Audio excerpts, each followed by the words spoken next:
ఈసారి వైఎస్ఆర్ కాంగ్రెస్ పార్టీ అధికారంలోనికి వస్తే తెలుగుదేశం పార్టీ కార్యకర్తలు ఎవరైతే ఎక్కువగా తెలుగుదేశం పార్టీ నుంచి వైఎస్ఆర్ కాంగ్రెస్ పార్టీ వాళ్ళని ఇబ్బంది పెట్టాలని ట్రై చేస్తున్నారో ఆ పోలీస్ అధికారులు వీళ్ళందరికైతే ఈసారి కాస్త గట్టిగానే పనిష్మెంట్ ఉంటుంది, ఇబ్బందులు ఉంటాయి అన్న విషయం అయితే చాలా స్పష్టంగానే అర్థమవుతుంది.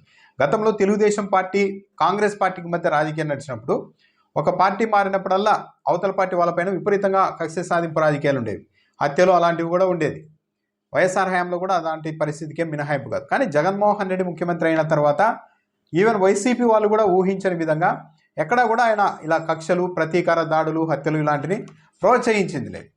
తెలుగుదేశం పార్టీ 2014-19 మధ్య అనేక మంది వైఎస్ఆర్ కాంగ్రెస్ పార్టీ నాయకులు, కార్యకర్తలు హత్యలకు గురైనప్పటికీ కూడా తాను అధికారంలోకి వచ్చిన తర్వాత 2019 నుంచి 24 వరకు అలాంటి హత్యా రాజకీయాల్ని జగన్మోహన్ రెడ్డి ప్రోత్సహించలేదు.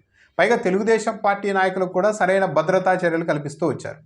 దాన్నే అలసగా తీసుకున్నారు.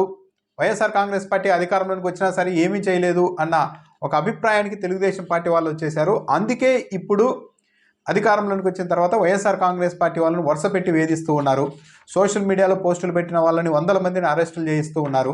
నాయకుల్ని, మాజీ మంత్రుల్ని కూడా లోపలేస్తూ ఉన్నారు అన్న ఒక ఒపీనియన్ ఉంది. అయితే వైఎస్ఆర్ కాంగ్రెస్ పార్టీ హయాంలో ఇవన్నీ జరగలేదా అంటే జరిగాయి.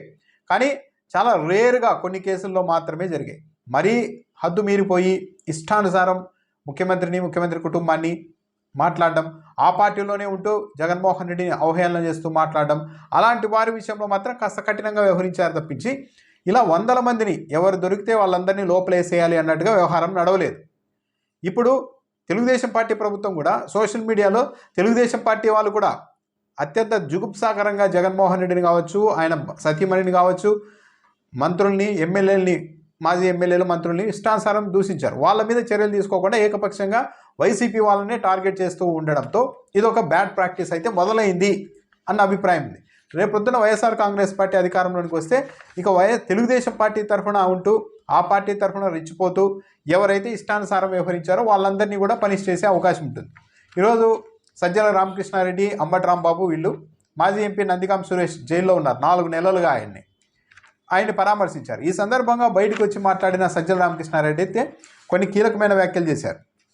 లోపల నందిగాం సురేష్కు ట్రీట్మెంట్ అన్నది అంటే అక్కడ వ్యవహరిస్తున్న తీరు చాలా హృదయ విదారకంగా ఉంది. సరైన మంచినీళ్ళు కూడా ఆయనకు అందించడం లేదు. బయట నుంచి వాటర్ బాటిల్స్ తెచ్చుకుంటామని విజ్ఞప్తి చేసినా కూడా అక్కడ అధికారులు అలో చేయడం లేదు. నేరుగా ముఖ్యమంత్రి కుమారుడి జైలు సిబ్బందికి ఫోన్ చేస్తూ ఆదేశాలు ఇస్తున్నారు. ఇక ముఖ్యమంత్రి కుమారుడు ఫోన్ చేసిన తర్వాత వాటిని పాటించకపోతే ఏం జరుగుతుందో అన్న ఉద్దేశంతో వాళ్ళు కూడా అలాగే వ్యవహరిస్తూ ఉన్నారని కూడా ఆయన చెప్పారు. దాంతోపాటు సజ్జల రామకృష్ణారెడ్డి ఈ సందర్భంగానే ఇక జరగబోయే పరిణామాలు, వైసీపీ అధికారంలోకి వస్తే ఎలా ఉంటుందో కూడా కొద్దిగా ఆయన వార్నింగ్ ఇచ్చారు. గతంలో నక్సలైట్లను ఇలా అర్ధరాత్రి, తెల్లవారుజాము నుంచి ఎత్తుకెళ్లే వాళ్ళు, అలా నక్సలైట్లను తీసుకెళ్లినా కూడా పోలీసులు ఇష్టానుసారం పీటీ వారెంట్ల మీద అక్కడికి ఇక్కడికి తిప్పేవాళ్ళు కాదు. అలా తిప్పితే దారి మధ్యలో ఏం జరుగుతుందో నక్సలైట్ల నుంచి అన్న భయం అన్న ఉండేది. కానీ ఇప్పుడు ఆ భయం కూడా లేకపోయేసరికి ఇష్టానుసారం వైసీపీ సోషల్ మీడియా కార్యకర్తల్ని, జగన్మోహన్ రెడ్డి అభిమానుల్ని అరెస్టు చేసి లోపల వేస్తూ ఉన్నారు. దీన్ని ఒక ప్రాక్టీస్గా మొదలుపెట్టారు అని కూడా ఆయన ఉంచారు. వేధింపులు అంటే ఎలా ఉండాలో మాకు వీళ్ళు నేర్పిస్తూ ఉన్నారు. భవిష్యత్తులో మేము కూడా రాసి పెట్టుకొని మరి ఒక్కొక్కరిని ఏ విధంగా వేధించాలో వీళ్ళే మాకు నేర్పిస్తూ ఉన్నారు అని కూడా సజ్జల రామకృష్ణారెడ్డి చెప్పారు. ఇష్టానుసారం సాక్ష్యాలు తీసుకోవడం, వాంగ్మూలాలు నమోదు చేయడం చేస్తూ ఉన్నారు. అది అలా చేయడం మాకు రాదా, మేము చేస్తాం అని కూడా సజ్జల రామకృష్ణారెడ్డి చెప్పారు. మేము వచ్చిన తర్వాత ఆగమన్నా ఆగే స్థితిలో వైసీపీ కార్యకర్తలు, నాయకులు ఉండరు అన్న విషయాన్ని కూడా గుర్తుపెట్టుకోండి అని తెలుగుదేశం పార్టీకి వార్నింగ్ ఇచ్చారు.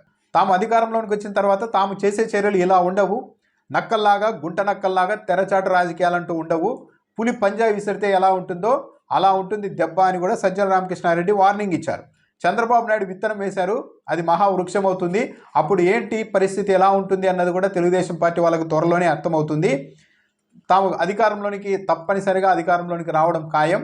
ఈ 5-6 నెలల్లోనే తెలుగుదేశం పార్టీ ప్రభుత్వానికి ప్రజల్లో వ్యతిరేకత వచ్చింది. పరిస్థితి ఎలా ఉందో అర్థమవుతోంది. మేము అధికారంలోనికి వచ్చిన తర్వాత మాత్రం ఈసారి పరిస్థితి అంత ఈజీగా ఉండదు. మాకు నేర్పించారు, ఎవరిని ఎలా వేధించాలో వీళ్ళే నేర్పిస్తూ ఉన్నారు. మేము ఆగమన్న కార్యకర్తలు, నాయకులు ఆగే పరిస్థితి లేదు.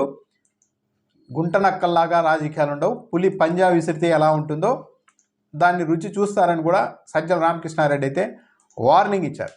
అయితే తెలుగుదేశం పార్టీ, కూటమి ప్రభుత్వం కూడా ఆలోచన చేసుకోవాలి.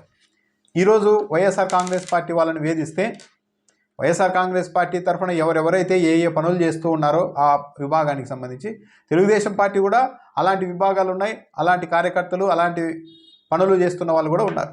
ఈరోజు వైసీపీ వాళ్ళని అధికారం ఉంది కదా అని అరెస్ట్ చేసి ఇష్టానుసారం వాళ్ళని వేధిస్తే రేపొద్దున తెలుగుదేశం పార్టీ వాళ్ళకి ఇది గ్యారంటీ జరుగుతుంది.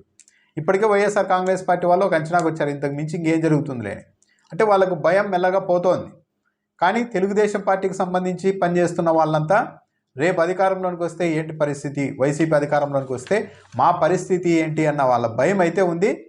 కాబట్టి ఒకవేళ చట్టాన్ని అమలు చేయాలి, కరెక్ట్గా అందరూ పక్షాన నిష్పక్షపాతంగా వ్యవహరించాలి అనుకుంటే తెలుగుదేశం పార్టీ తరఫున తప్పులు చేస్తున్న వాళ్ళని అరెస్ట్ చేయాలి, వైసీపీ తరఫున తప్పు చేస్తున్న వాళ్ళని అరెస్ట్ చేయాలి.